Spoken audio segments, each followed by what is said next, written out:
चलिए ब्रेक के बाद अब बात करते हैं बीजेपी के राष्ट्रीय अध्यक्ष जेपी नड्डा के मिशन 2023 की। बीजेपी के राष्ट्रीय अध्यक्ष जेपी नड्डा जयपुर दौरे पर हैं। फिलहाल बीजेपी प्रदेश कार्य समिति की बैठक में हिस्सा ले रहे हैं। यहां समापन सत्र को वो संबोधित करेंगे। बीजेपी इस दौरान राजस्थान में चुनावी साल में गहलोत सरकार के खिलाफ चुनावी शंखनाद करेगी। बीजेपी प्रदेश अध्यक्ष सतीश पूनिया, नेता प्रतिपक्ष गुलाब चंद कटारिया, केंद्रीय मंत्री गजेंद्र सिंह शेखावत बैठक में शामिल हैं।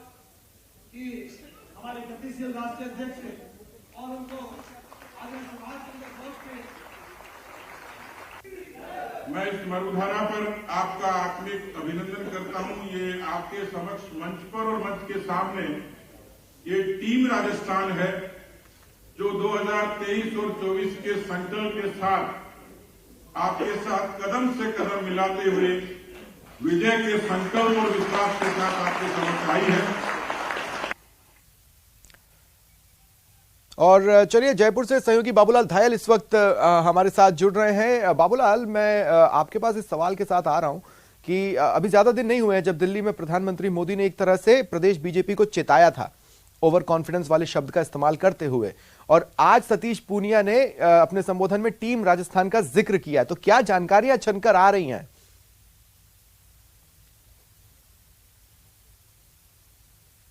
देखिए, इस वक्त बीजेपी के जो प्रदेश पदाधिकारी हैं उनके साथ जेपी नड्डा संवाद कर रहे, एक तरह से उनका संबोधन चल रहा है, लेकिन भीतर की बात बाहर नहीं आ पा रही है। दरवाजे बंद किए गए हैं और मोबाइल तक रखवा लिए गए हैं। इसका मतलब साफ साफ ये है कि वो कोई कड़वी बात आज जरूर कहने वाले हैं, और जो पार्टी के नेता अलग अलग धाराओं में बह रहे हैं, अलग अलग बयान दे रहे हैं, तो उससे जो पार्टी की एकजुटता प्रभावित हो रही, उसको लेकर आज वो कोई ठोस यानी कि संदेश देकर के जाने वाले लग यही रहा है, क्योंकि बीजेपी के प्रदेश अध्यक्ष सतीश पूनिया का कार्यकाल पूरा हो गया है। सबकी निगाहें इसी बात पर है कि जिस तरह से जेपी नड्डा को एक्सटेंशन मिला है, क्या राजस्थान में सतीश पूनिया का कार्यकाल भी बढ़ने वाला है। तमाम जो भी नेता हैं उनसे यही सवाल आज हम लोगों ने पूछने की कोशिश की, तो किसी भी नेता ने हामी नहीं भरी। सब यही कह रहे थे कि ये फैसला राष्ट्रीय अध्यक्ष को ही करना है।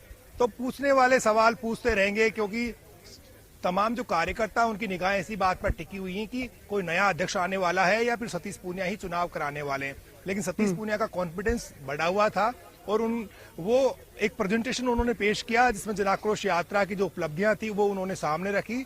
शायद यही एक वजह रही है कि जन आक्रोश यात्रा का दूसरा फेज भी पार्टी अब शुरू करेगी। जिला कलेक्ट्रेट्स के ऊपर पार्टी बड़ी बड़ी रैलियां अब करने जा रही है। लेकिन इस वक्त बीजेपी एक नए दौर में आने वाली है, पूरी इलेक्शन मोड में।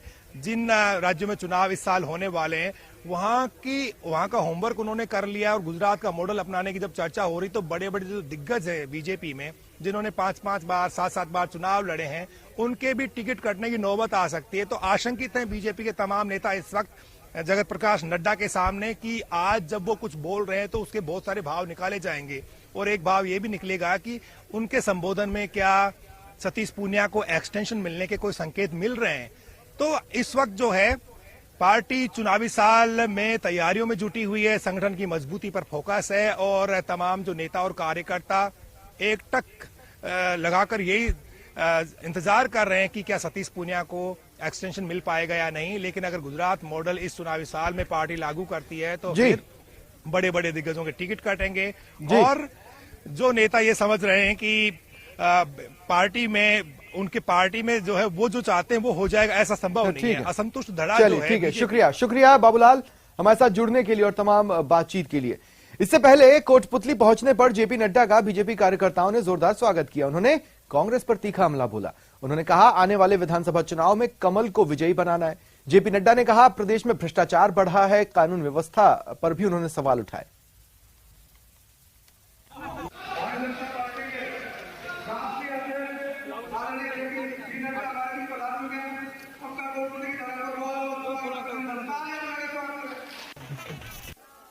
कई घंटों से आप मेरा इंतजार कर रहे हैं, और इतने समय बीतने के बावजूद भी जो ऊर्जा और जो उत्साह मैं देख रहा हूं वह इस बात को बताता है कि आपकी गर्मजोशी और आपका उत्साह आने वाले समय में यहां कांग्रेस की गहलोत सरकार को गिरा डालेगा और भारतीय जनता पार्टी की सरकार बनेगी। चलिए रुकते हैं एक ब्रेक के लिए।